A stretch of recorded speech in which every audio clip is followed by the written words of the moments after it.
Halo kalian semua, apa kabarnya? Semoga dalam keadaan baik-baik saja. Pada kali ini kita akan menceritakan sebuah kisah tentang balas dendam, pengkhianatan, dan penebusan dosa.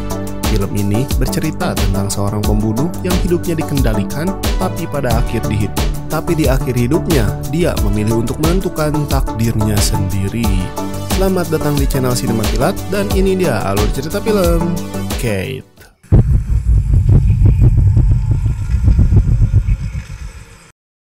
Film ini berlatar di negara Jepang, tepatnya di kota Osaka. Kisah dibuka dengan dua orang yang sedang berada di dalam mobil, seorang wanita muda bernama Kate dan mentornya Farik yang juga sudah seperti ayah baginya. Mereka ternyata bukan orang biasa karena keduanya adalah pembunuh bayaran profesional. Yang kali ini mereka sedang menjalankan misi besar untuk menghabisi dua pemimpin Yakuza yang paling berpengaruh di negara Jepang. Kate dikenal sebagai pembunuh yang dingin serta efisien, dan selama 12 tahun dalam karirnya, ia belum pernah gagal sekalipun dalam misinya. Karena itulah, ia yakin misi pada kali ini akan berjalan mulus seperti biasanya. Sebelum turun ke lapangan, Farik sempat memberinya minuman favoritnya yang bisa menenangkan Kate sebelum misi dimulai. Yang akhirnya aksinya pun dimulai. Dengan kemampuan tinggi dan strateginya yang matang, Kate pun berpura-pura tersesat di depan dua penjaga Yakuza yang berjaga di lokasi. Saat keduanya lengah, ia pun langsung mengeksekusi mereka dalam hitungan detik saja dengan bersih, cepat, dan tanpa suara. Setelah itu, Kate memanjat gedung tinggi dan menyiapkan sniper untuk menembak target utama dari jarak jauh. Namun, ketika ia sudah siap menarik pelatuknya, sesuatu yang tidak ia duga pun terjadi. Target yang ia incar ternyata datang bersama dengan seorang gadis kecil. Anak tersebut bernama Ani, putri dari si target. Meski ia seorang pembunuh, Kate ternyata mempunyai suatu prinsip yang tidak pernah membunuh di depan anak kecil. Namun, Farik yang memantau lewat alat komunikasi agar ia untuk cepat menembak targetnya. Kate pun di sana ragu, tapi perintah adalah segalanya.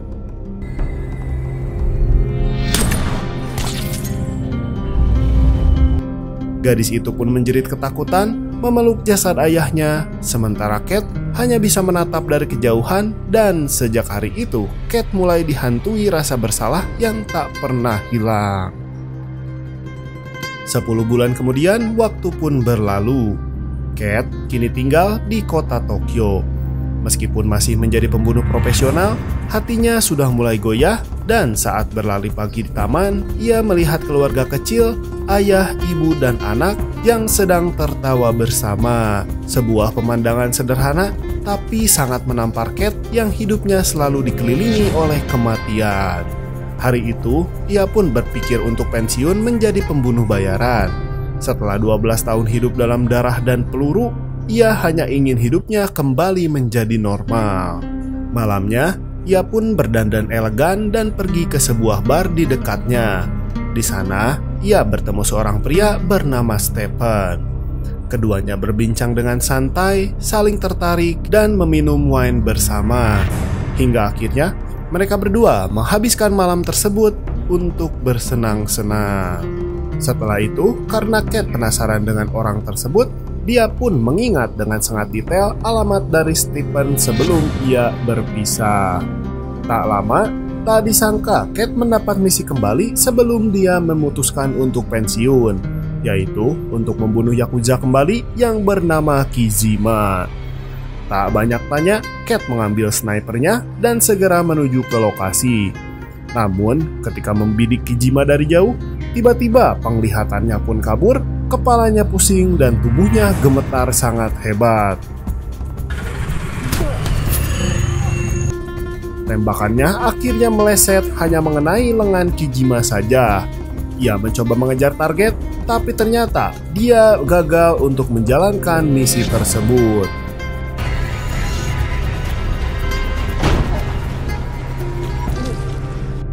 Dalam keadaan kacaunya, Kate pun melarikan diri. Dan karena mobil curiannya dipenuhi dengan lampu neon, vertigo Cat semakin menjadi-jadi hingga akhirnya dia pun pingsan di sana.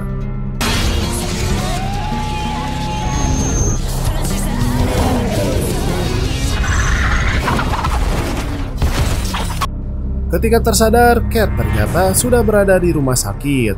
Seorang dokter datang dan mengatakan sesuatu yang menghancurkannya, yaitu tubuh Cat ternyata terpapar racun radiasi polonium-204, suatu zat berbahaya yang mematikan organ secara perlahan. Dan kini, waktu hidup Cat hanya tersisa kurang dari 24 jam. Cat pun tentunya terkejut, tapi pikirannya cepat bekerja. Ia sadar racun itu pasti masuk lewat wine yang diminumnya malam sebelumnya. Dan satu-satunya orang yang bersamanya saat itu adalah si Stephen.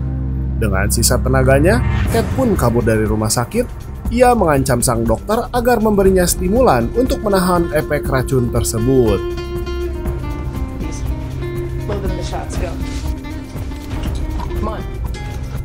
Dia lalu melacak alamat Stephen yang masih ia ingat dari dompetnya. Begitu sampai, ia pun langsung menerobos masuk dan langsung menodongkan pistol ke wajah si Stephen. Why'd you poison me?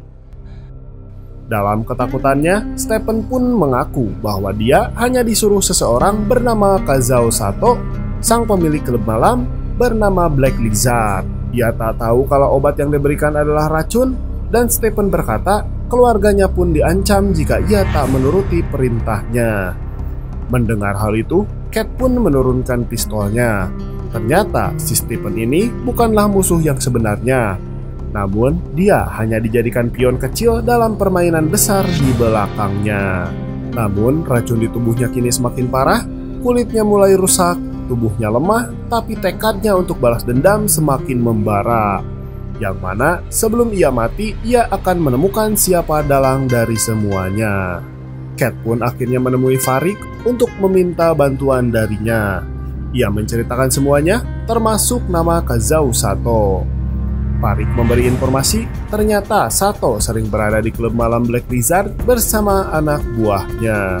Tanpa pikir panjang, Cat pun langsung menuju ke sana. Ia masuk dengan pistol di tangan dan menghabisi para Yakuza satu persatu. I'm gonna ask one more time. Where is Kijima? Pertarungan brutal pun terjadi.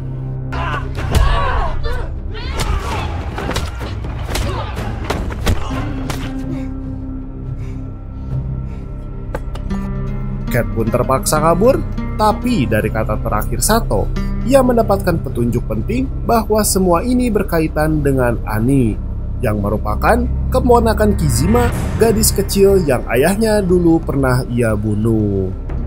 Dari salah satu anak buah Yakuza yang tertangkap, Cat pun mendapatkan informasi bahwa Annie sering datang ke tempat keramaian di tengah kota Tokyo.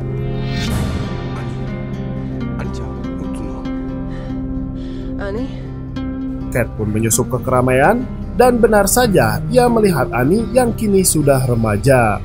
Dia dikelilingi para pengawal di sisinya dan tanpa pikir panjang, Cat pun menembak para penjaga dan menculik Annie.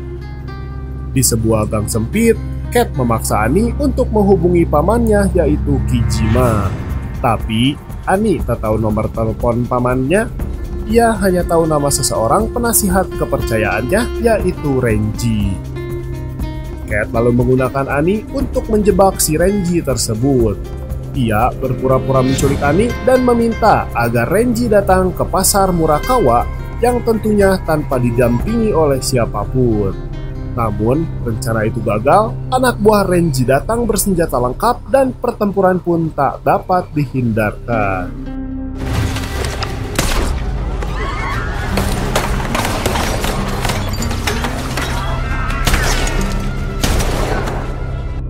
Cat berhasil menembak mati semua musuh, sementara Annie ketakutan menyaksikan semuanya.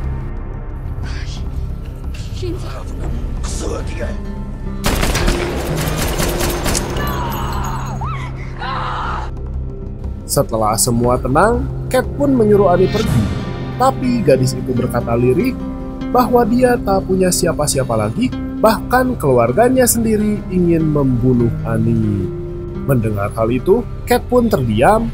Ia melihat Annie seperti melihat dirinya di masa lalu, yaitu anak yatim piatu yang diambil dan dijadikan alat pembunuh oleh Farik. Akhirnya, Cat memutuskan untuk melindungi Annie, meski itu berarti melawan seluruh Yakuza sendirian. Malam itu, mereka berdua pun beristirahat. Annie membeli lemon soda, minuman kesukaan Cat, dan memberinya pakaian baru. Mereka mulai saling terbuka.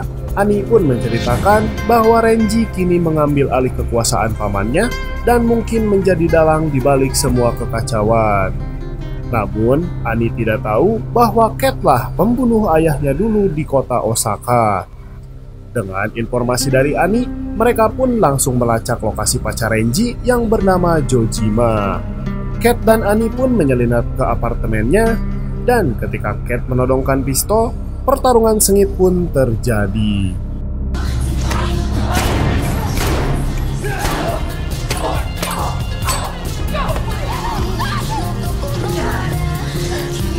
Annie yang panik mencoba membantu, tapi malah tak sengaja menembak Cat di bagian bahunya.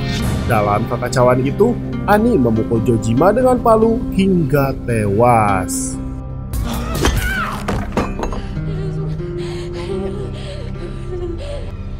Setelah situasi tenang, mereka menemukan ponsel Jojima yang berisi lokasi si Renji.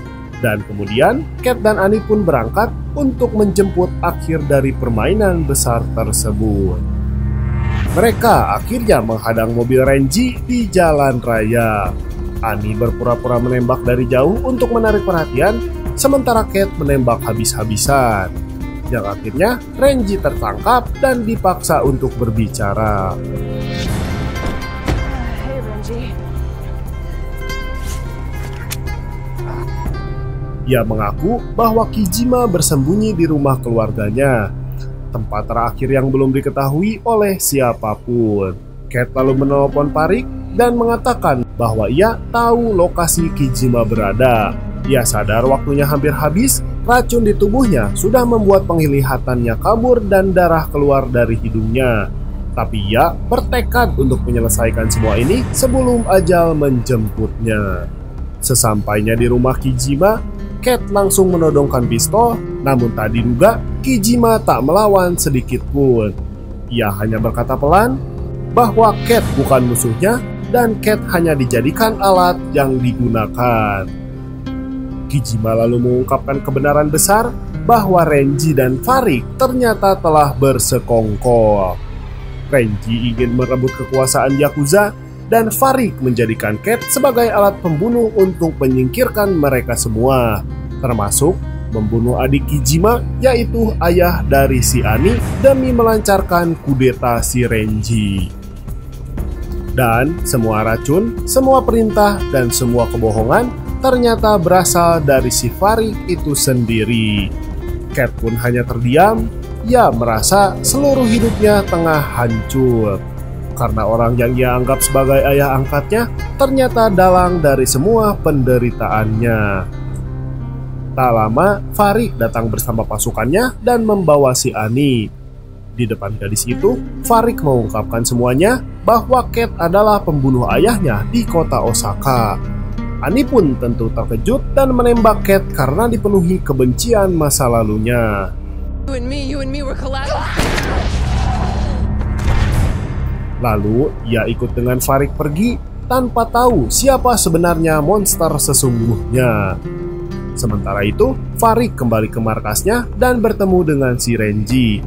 Mereka berdebat soal rencana yang mulai berantakan, tapi sama-sama masih mengincar kekuasaan. Namun, tak lama kemudian, Kijima dan Cat datang menyerbu markas mereka. Cat menembus barisan musuh dengan tubuh yang sudah sekarat.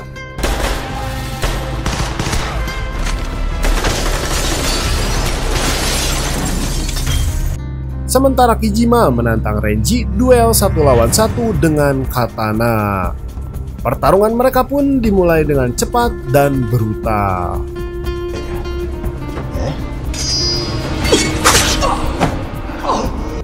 Pada akhirnya, Kijima berhasil menebas kepala Renji menutup masa kekuasaan pengkhianatan tersebut. Kate yang kelelahan akhirnya sampai di ruangan terakhir, tempat di mana Farik menyandra Annie. Farik mengatakan bahwa hidup Kate adalah miliknya, bahwa tanpa dia, Kate hanyalah anak jalanan yang sudah mati sejak dahulu kala. Tapi Kate kini menjawab dengan tenang bahwa ia menyatakan hidupku adalah milikku sendiri. Pertarungan sengit pun terjadi dan akhirnya Kate berhasil membunuh Farik dengan satu tembakan tepat di dadanya. Setelah semuanya usai, Kate pun kemudian menghampiri Annie. Dengan tubuh yang semakin lemah, ia memohon maaf karena telah membunuh ayah Annie 10 bulan yang lalu. Namun, Annie memegang tangan Kate dan berkata, "Aku tahu kau hanya diperalat dan sudah aku maafkan." Kate pun tersenyum menatap langit untuk terakhir kalinya. Tubuhnya pun jatuh perlahan di pelukan Annie.